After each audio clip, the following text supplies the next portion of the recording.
Hey everybody, greetings from Santa Cruz, California, and Happy New Year from all of us here at ProcessBased Training.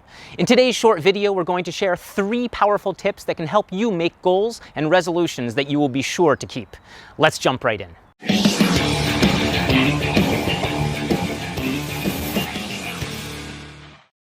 I thought that New Year would be a good time to make this video, as this is the time of year when a lot of people are making really important goals about their health and fitness.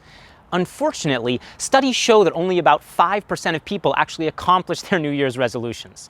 So let's talk about 3 tips to make sure that you can be part of that 5%. Tip number 1 is to make goals that are specific and process-based. Let's say you want to get a 6-pack. That's a great resolution, but how can we turn it into a specific process-based goal? Well, 80% of seeing your abs is actually based on diet and nutrition. So you could choose to replace 3 meals a week with a salad. Instead of waiting until you look in the mirror and see your new 6-pack to start feeling good about yourself, every week you know you're making healthy choices. Every week you know you're keeping your goal and keeping your promise to yourself. And that way you're much more likely to actually stick with your goals and eventually get that 6-pack you've been waiting for. Tip number 2 is to make goals that are easy to remember, or even better, that are impossible to forget. Lately, I've really been enjoying just standing on one leg while I brush my teeth. It sounds super simple, but I brush my teeth 3 times a day. That means that 3 times a day, I keep my promise to myself. 3 times a day, I meet my goal. Also, it means that 3 times a day, I'm working the stabilization muscles in my ankles, knee, and pelvis.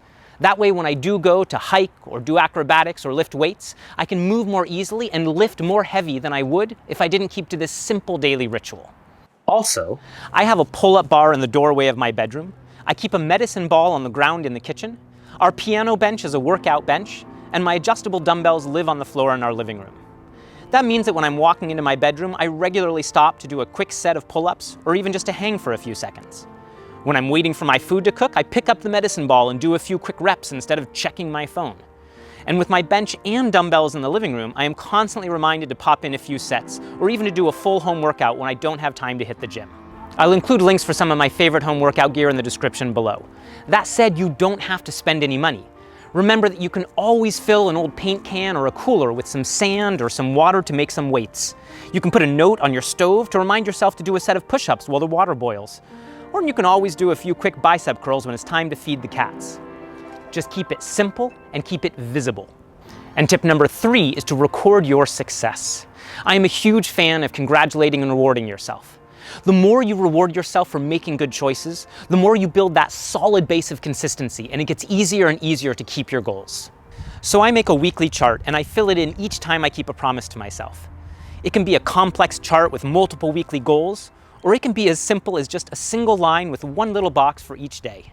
When you take just that moment to check that little box, it's a moment where you're congratulating yourself, where you're reminding yourself that you kept that promise and you're sticking to your goals. Building self-trust and the confidence that comes with it is like a muscle. If you work it out and you keep it strong, then getting that 6-pack or any other goal you have is going to be much, much easier. So before we wrap up, take just 1 second right now to think about a resolution you have for this year, and then think, how can I turn that into a specific process-based goal?